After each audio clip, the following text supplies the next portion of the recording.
Hello everyone, मैं doctor Tanuja कुमारी आप सभी का स्वागत अपने यूट्यूब चैनल में करती हूँ। आज के इस वीडियो में मैं भारत में तुर्क अफगान शासन की उपस्थिति का क्या प्रभाव झारखंड पर हुआ था, इस संबंध में चर्चा करूंगी।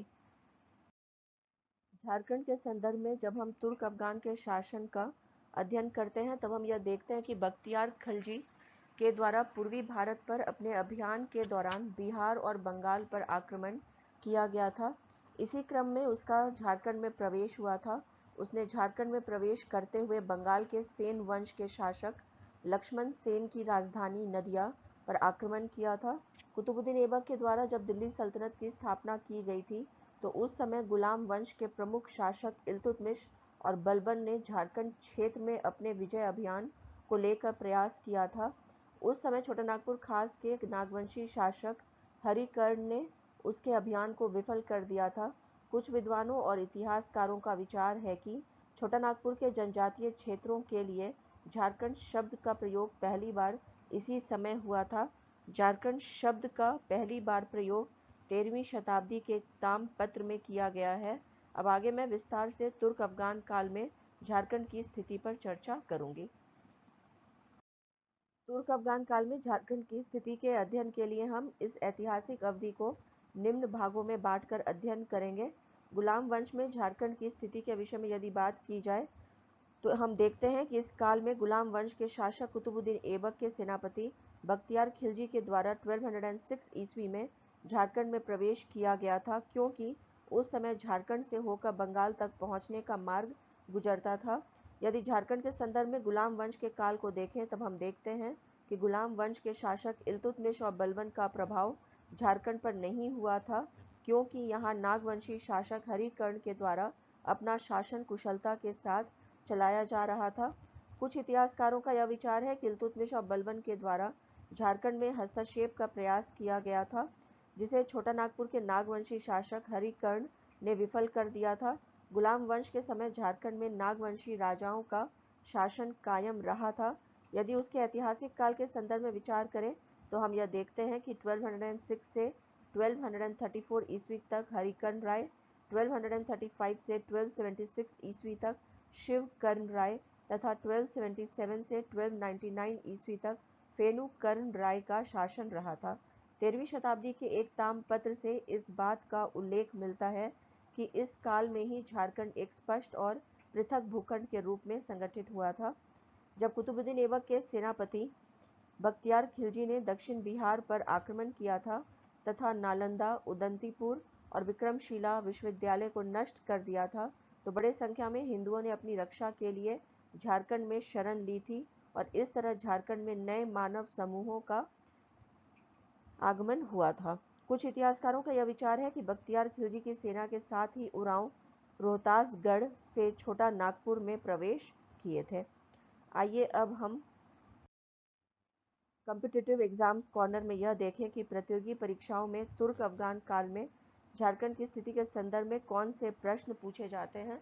तो सबसे पहले हम यहाँ पे ये देखते हैं कि मोहम्मद बिन तुगलक के सेनापति का नाम क्या था जिसने हजारीबाग के चाई चंपा क्षेत्र पर आक्रमण कर उसे जीत लिया था।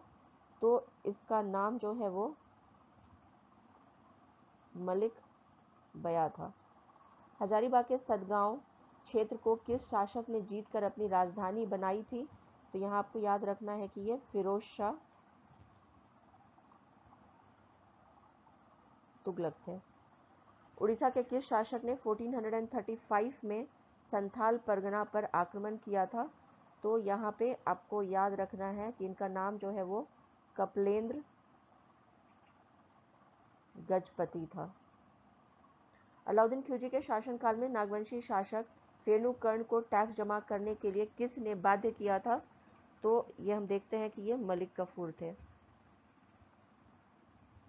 किस राजा के शासनकाल में घटवारों ने विद्रोह किया था। तो यहाँ आपको याद रखना है कि ये पृथ्वी कर्ण रॉय के समय हुआ था। झारखंड में सेना भेजने के कारण किसे झारखंडी सुल्तान कहा जाता है। आदिल शाह द्वितीय को जो है यहाँ पे झारखंडी सुल्तान कहा जाता है। झारखंड की पहली राजधानी नागवंशों की पहली राजधानी झारखंड में कहाँ थी। तो यहाँ पे आपको याद रखना है कि ये खुखरा में थी। खिलजी वंश के अधीन यदि हम झारखंड की स्थिति के विषय में बात करें तो हम यह देखते हैं कि दिल्ली सल्तनत पर इस समय अलाउद्दीन खिलजी का शासन रहा था तथा उसके सेनापति मलिक कफूर ने झारखंड के नागवंशी शासक फेनुकंड राय को कर देने के लिए बाध्य किया था। कुछ इतिहासकारों का मत है कि अलाउद्दीन खिलजी के सेनापति छज्जू मलिक ने छोटा नागपुर पर 1310 ईस्वी में आक्रमण किया था। अलाउद्दीन खिलजी का सेनापति मलिक कफूर जब दक्षिण भारत के विजय के लिए निकला था तो वह झारखंड होकर ही गया था। कुछ इतिहासकारों का कथन है कि मलिक कफूर के दक्षिण अभियान की बंगाल की सेना में जनजातीय समुदाय के व्यक्तियों की भी नियुक्ति हुई थी। सच तो यह है कि नागवंशी राजा सेवा कर्ण तथा वेणु कर्ण ने खिलजी की अधीनता स्वीकार कर ली थी। नेक्स्ट यहाँ पे यदि हम तुगलक वंश के अधीन झारखंड की स्थिति के विषय में बात करें तो हम देखते हैं कि इस काल में मोहम्मद बिन तुगलक का सेनापति मलिक बया हजारीबाग क्षेत्र के चाई चंपा तक पहुंच गया था। इस संदर्भ में जब हम संथाली साहित्य को देखते हैं तो उसमें इस बात का उल्लेख है कि मोहम्मद बिन तुगलक ने इब्राहिम अली के नेतृत्व में सेना भेजी थी जिसने संथालों पर आक्रमण कर दिया था तथा इब्राहिम अली ने बीघा के किले पर अधिकार कर लिया था। चाई चंपा राज्य की राजधानी बीघा थी। मोहम्मद बिन तुगलक के समय झारखंड का पलामू क्षेत्र और ग्वालियर द्वैसा दिल्ली सल्तनत के शासन के अधीन थे।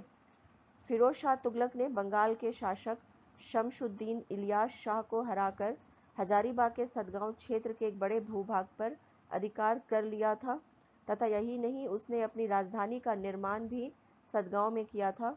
फिरोज शाह तुगलक जब ओडिशा पर आक्रमण करने के लिए जा रहा था तब भी उसने झारखंड राज्य से होकर गुजरने वाले मार्ग का अनुसरण किया था। तारीख फिरोज शाही के अनुसार फिरोज शाह तुगलक ने झारखंड क्षेत्र से होकर बंगाल के विरुद्ध 2 बार आक्रमण किया था। इस काल में नागवंशी राजाओं से मतभेद के कारण बाग देव सिंह ने रामगढ़ राज्य की स्थापना की थी।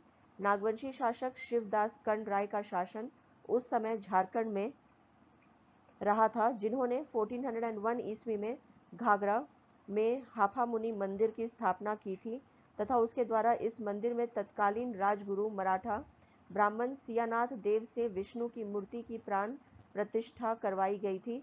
कुछ इतिहासकारों का यह मत है कि नागवंशी राजाओं पर मराठों के अधिक प्रभाव के कारण मराठों की राजधानी नागपुर के आधार पर ही इस क्षेत्र को बाद में खोखरा से छोटा नागपुर कहा जाने लगा था। आइए अब हम कॉम्पिटिटिव एग्जाम्स कॉर्नर में यह देखें कि प्रतियोगी परीक्षाओं में तुर्क अफगान काल में झारखंड की स्थिति के संदर्भ में कौन से प्रश्न पूछे जाते हैं। सूर्य वंश की स्थापना गंग वंश के किस मंत्री के द्वारा की गई थी? तो यहाँ आपको याद रखना है कि ये कपिलेंद्र के द्वारा की गई थी। चेतन चरितमृत के लेखक कौन थे? तो इसके जो लेखक रहे थे वो कृष्णा दास रहे थे। झारखंड में वैष्णव मत का प्रचार किसने किया था? तो यहाँ आपको याद रखना है ये चैतन्य महाप्रभु ने किया था। 1494 में दिल्ली के सुल्तान सिकंदर लोदी के डर से जौनपुर के शासक हुसैन शाह शर्की ने झारखंड के किस क्षेत्र में शरण ली थी? तो ये साहिबगंज में इनके द्वारा जो है शरण ली गई थी। मोहम्मद बिन तुगलक ने किसे सतगावा का शासक नियुक्त किया गया था? तो यहाँ आपको याद रखना है कि ये हज उद्दीन आजमुल मुल्क के अधीन लिया गया था। झारखंड में उराव जाति का प्रवेश किस समय हुआ था? तो यहाँ आपको याद रखना है कि ये बख्तियार खलजी के समय हुआ था। तारीख फिरोज शाही में फिरोज शाह तुगलक के झारखंड क्षेत्र से कितने बार गुजरने का जिक्र मिलता है? तो यहाँ आपको याद रखना है कि ये 2 बार मिलता है। किसने अपने आप को झारखंड का राजा घोषित कर दिया था? तो यहाँ आपको याद रखना है कि ये कपिलेंद्र को किया गया था। जब हम सैयद वंश कालीन झारखंड की स्थिति को देखते हैं तब यह स्पष्ट हो जाता है कि सैयद वंश के सुल्तानों की सैनिक शक्ति काफी कम हो गई थी। सैयद वंश के सुल्तानों की सैनिक शक्ति कम होने के कारण इनके द्वारा झारखंड में कोई हस्तक्षेप नहीं किया गया था। झारखंड इस अवधि में बाहरी आक्रमण से सुरक्षित रहा था। और इस काल में बाहरी आक्रमण नहीं होने के कारण कोई उल्लेखनीय राजनीतिक घटना नहीं घटित हुई थी। झारखंड में यदि लोधी वंश के विषय में बात की जाए तो हम ये देखते हैं कि इस ऐतिहासिक काल में झारखंड के इतिहास को यदि हम देखें तो इस अवधि में 5 महत्वपूर्ण नागवंशी शासकों के द्वारा झारखंड में शासन किया गया था। लोधी वंश के शासकों की कमजोर स्थिति के कारण झारखंड में हस्तक्षेप नहीं किया गया था। इस अवधि में हम देखते हैं कि उड़ीसा के गजपति शासक कपिलेंद्र गजपति ने सूर्य राजवंश की स्थापना की थी, जिसे कुछ इतिहासकारों ने गजपति वंश का नाम भी दिया है। वास्तव में कपिलेंद्र उड़ीसा के अंतिम शासक गंगराज के मंत्री थे तथा इनके द्वारा झारखंड के बड़े भूभाग पर अधिकार कर लिया गया था तथा अपने आप को झारखंड का राजा घोषित कर दिया गया था। इसी समय नागवंशी राजा पृथ्वी कर्ण राय के विरुद्ध घटवारों ने विद्रोह कर दिया था। इसी समय खानदेश के शासक आदिल शाह द्वितीय ने अपनी सेना झारखंड भेजी थी, जिस कारण उन्हें झारखंडी सुल्तान भी कहा जाता है। संध्या के राजा ने 1498 ईस्वी में नागवंशी राज्य पर आक्रमण कर कुछ क्षेत्रों पर अपना अधिकार कायम कर लिया था, जिसके कारण खेरागढ़ के राजा लक्ष्मी निधि कर्ण के पास नागवंशी राजा ने मदद के लिए अपने दूत को भेजा था। दूत के द्वारा निमंत्रण मिलने पर खैरागढ़ के राजा लक्ष्मी निधि कर्ण अपनी सेना के साथ मंडला के लिए रवाना हो गए थे, जहां खैरागढ़ और नागवंशी राज्य की सेना ने मिलकर संध्या राजा की सेना को परास्त कर जीते गए क्षेत्रों को वापस पा लिया था। नेक्स्ट यहाँ पे यदि हम चैतन्य महाप्रभु के संदर्भ में बात करें तो हम ये देखते हैं कि तुर्क अफगान काल में ही छत्र राय के शासन काल में विष्णु की मूर्ति 1437 में कोराम्बे में प्रतिष्ठित की गई थी। इतिहासकारों का मत है कि बंगाल के प्रसिद्ध वैष्णव गायक चैतन्य महाप्रभु इसी मूर्ति के दर्शन के लिए मथुरा जाने के क्रम में झारखंड में प्रवेश किए थे। इतिहासकारों ने यह कहा है कि चैतन्य महाप्रभु नागवंशी राजाओं के पंच परगना क्षेत्र में रुके थे।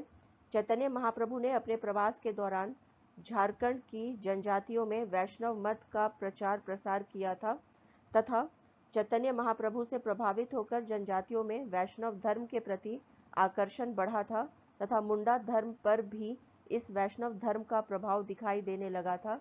चैतन्य महाप्रभु चरितामृत में संथाल क्षेत्र में निर्मित तेलियागढ़ी दुर्ग का भी उल्लेख मिलता है। इस प्रकार हम देखते हैं कि तुर्क अफगान की भारतवर्ष में उपस्थिति के समय झारखंड में समय समय पर उनकी उपस्थिति उनके शासकों के द्वारा दर्ज कराती रही थी। इतिहासकारों का यह मत है कि झारखंड की उरांव जाति का आगमन इसी समय झारखंड में हुआ था।